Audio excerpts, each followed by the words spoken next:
Vic gets a glimpse into the fire demon's origins, but that glimpse could cost him everything. We're going to talk about it in our review of Charred Remains number 4 from Mad Cave Studios.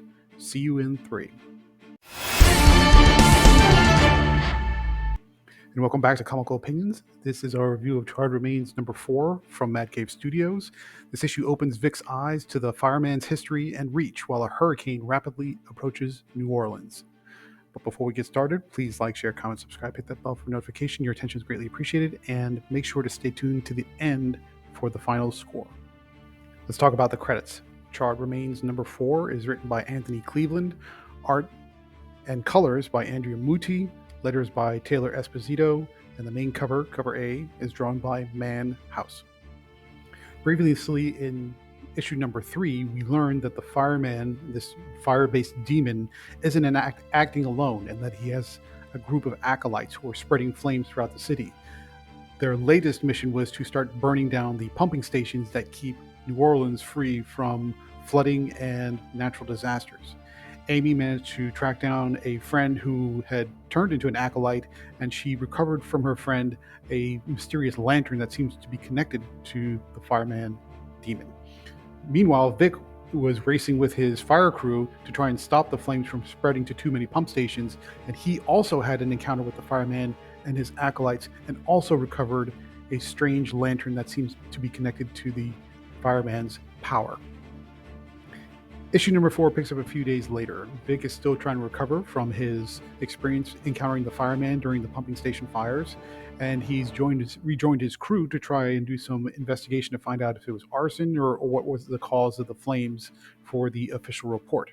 Meanwhile, Amy goes back to the Heritage Foundation to find out where her friend disappeared to, Jade, and to find out more information about what's going on behind this philanthropic organization that seems a little too good to be true and definitely suspicious on multiple counts. During Amy's investigation at the foundation, she sees a picture on the wall of the boss, Patricia Lefleur, I think is the way you say that. And she sees a picture on the wall where a collection of people who appear to be either homeless or just recovering from a disaster are warming their hands around these large fire barrels that look like the paper lanterns Amy and Vic discovered in the previous issue. Meanwhile, Vic is underneath the tunnels below the pumping stations with his crew looking for signs of arson or where there might be a fuel leak to find out how the fire started. And then he comes around this dark corner that seems to be lit up by somebody who's already down there, and suddenly his crew jumps him. And they pull him towards a dead body that's being cut up as part of some sort of ritual sacrifice, and that is being set ablaze. And we find out, and we get this revelation that his crew is already part of the fireman demon's acolyte cult, and they are trying to indoctrinate Vic by making him breathe in the fumes and the flames and to become part of the fireman's following, if you want to call it that. So all this time, when his chief has been talking to him about finding a cure for his nightmares and potential PTSD, it turned out he was really trying to indoctrinate him into the fireman's cult. Amy takes off from the Heritage Foundation with potential evidence that there's something very shady going on. Vic wakes up later as though he'd been in a dream, and they get back together, Vic and Amy. They sort of share information, and they come to conclude that Amy's parents, who died many years ago from one of the fireman's fires, was just a completely random sacrifice. And then Vic now believes that there is a grander conspiracy going on, and all the pieces are starting to come together. The issue ends with them talking in Amy's apartment, but flames start in the hallways outside because the fireman has come for them. And that's where the issue ends. What's an important point of that adds to the story that you may not get from the story itself, but if you have an understanding of New Orleans, it's going to be helpful to appreciate the stakes and the level of drama that's being implied in this particular issue, is that New Orleans is below the water level and is extremely prone to disaster when it comes to flooding and or hurricanes. In this issue, we find out that there's a hurricane that's starting to come towards the city, and the fact that several of the pumping stations, which are responsible for keeping New Orleans dry or at least flood free, are damaged, that adds a layer of urgency and that adds a layer of danger to their situation.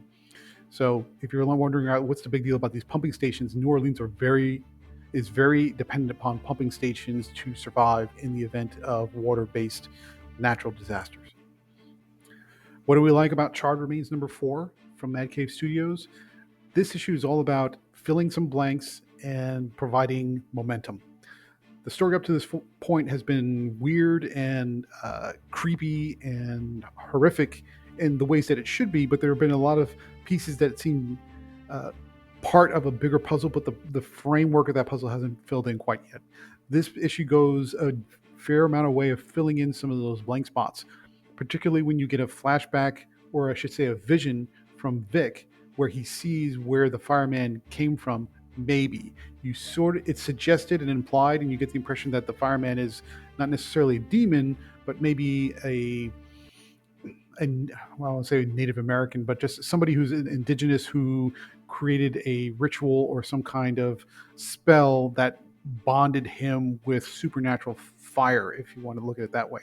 The images come very quick. It's implied, and it's also implied that the fireman has been around for a long time, and that there's more to it than just something that wants to destroy.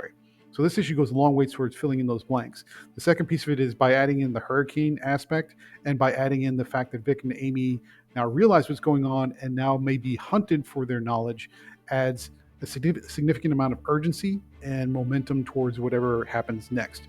I still have no idea exactly where the story is going, but now you feel like you're moving in a particular direction. You have momentum, urgency, and the stakes potentially of what's going to happen are increasing, which is everything you want out of a story of this sort. What didn't we like about Charred Remains number 4? I believe it's called the Heritage Foundation, which is this shady, suspicious, philanthropic organization, still seems completely disconnected from everything else that's happening. The story's there. Amy is part of that thread, but we don't know what they're up to, why they're up to, what they have anything to do with anything related to the fireman, and why it comes into play. And you say, well, you can have side stories that build texture and depth and maybe add to the mystery, but right now there are no connections at all. It just feels like it's taking up space. Now there's some mystery to it, and there's a little bit of intriguing, but it's really not adding anything to the story right now. And so after 4 issues, you have this shady organization. Maybe it's shady, we don't know, but there's no real connection between what Amy and Vic are experiencing in this organization. It feels disjointed, a little bit disconnected, and it's not coming together. So it just feels like 2 different stories happening at the same time, which is a wonky reading experience. Let's talk about the art. Andrea Muti does a fantastic job with horror-based comics. It's a very specific style. It's very water painterly. The line work is not super detailed or high definition in the sense that of something you expect from the big 2, as an example. But where Muti always excels is capturing the look of surprise and shock and fear on faces to project emotion. And then when you have a story like this where the monster or the demon is sort of ill-defined and nebulous and ethereal, in the sense that you don't have a real good grasp of what you're seeing. You know something's there, but it's suggested. That's where Muti's style really works well. So even though it may not be everybody's cup of tea in the traditional comic book sense, for a horror story with a loosely defined demon or presence or spirit in flames, it's a good fit. It's a really solid fit for this type of comic. Final thoughts. Charred Remains number 4 from Mad Cave Studios gives you information to fill in the blanks, which is good. It gives you a more complete picture. The urgency related to Vic and Amy sort of discovering the truth, almost anyway, and being pulled, and then possibly getting hunted for it adds urgency. And then you stack the specter of a hurricane barreling down on New Orleans as an extra layer of urgency. You get lots of momentum, lots of energy, and lots of direction. Plus, filling in the blanks makes this feel like a better, complete story. On the downside, the side plot related to this philanthropic organization that may be shady or suspicious still hasn't gelled with the main story, so it feels a little bit distracting and disjointed. But otherwise, this is a great issue. It's a really solid issue. Therefore, we're going to give Charred Remains number 4 from Mad Cave Studios a solid 8 out of 10. Do you like horror comics? Do you like horror comics where the monster is sort of unique and possibly ill-defined, but just sort of a presence more than a physical, solid, hard-hitting, rip-clawing, slashing, biting monster? Let us know in the comments section. Otherwise, if you like comic reviews just like this one, please stay tuned through the outro.